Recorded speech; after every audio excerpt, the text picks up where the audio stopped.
Well, now that we know where to find all the best eats in town, it's time to figure out how to squeeze into a bathing suit after chowing down. It's always so traumatic. Joining us with more is Mark Mincolla, Ph.D., a natural health care practitioner from Cohasset, Massachusetts. And we're talking about the belly diet. What is it, the belly fat diet? It's the belly fat diet. It's a best-selling book and plan that a lot of people are chattering about these days. And what do you think? I think there's a lot of substance to it. I think there's some real good credence regarding the science of good fat, and this is really pretty much about good fat.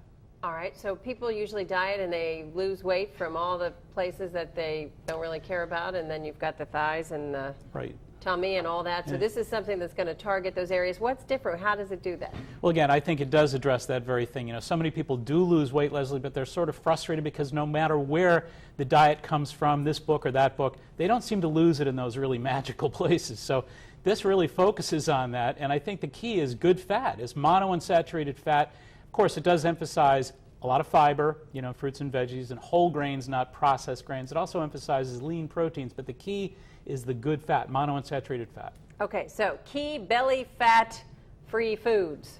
Well, again, I think the key here is that good fats used to get cut out of diets because people thought, you know, fat's bad for the diet, you'll put weight on, etc. But it's really not about that. Quinoa, as mentioned, is really one of the most important foods. It's a whole grain with a lot of fiber and a lot more protein than some of the white flour products and a lot of the white grains. Egg whites, of course, a very lean protein, really important part of the diet plan, especially at breakfast when people tend to do sweet rolls and cereals.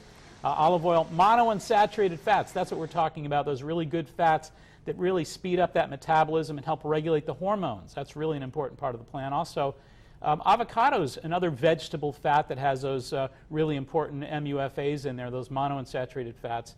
And grapefruit is really important. A lot of the research, a lot of Penn State studies that have come up of late regarding grapefruit's ability to kind of stifle metabolism, take that metabolism and, stifle the appetite and drive up the metabolism rather. So increase your ability to burn calories and sort of cut down your drive for food.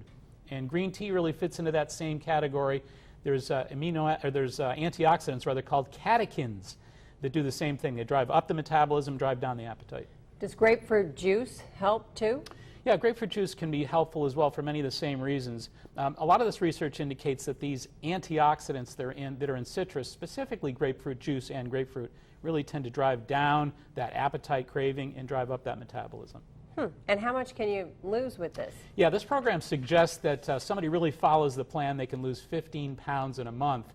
A lot of that is likely some water weight initially, of course, but I think it's still a pretty sound plan. I think the idea of emphasizing that good fats can help support hormones and really help you with weight loss is kind of a new concept for most people. And there's a lot of research behind this this book and this diet that you think is legit. Is legit. I think what they do is they pull from a number of different sources. I think the Mediterranean diet is really a huge, huge draw for this particular program. But I think, you know, the Mediterranean diet's been studied and it's really solid.